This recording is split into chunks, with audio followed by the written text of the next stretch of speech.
این حدیث بسیار زیبا و امیدوار کننده هست، خصوصا برای آنهایی که از سختی های زندگی مینالند.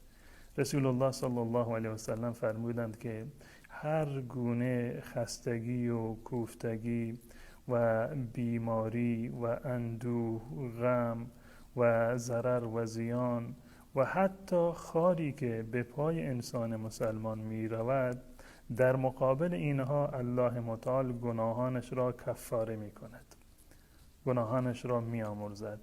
یعنی هر گونه سختی و مصیبتی و ناملایماتی هایی که در دنیا به ما می رسد، اینها در واقع کفاره گناهان ما هستند و سبب رفع درجات ما در آخرت.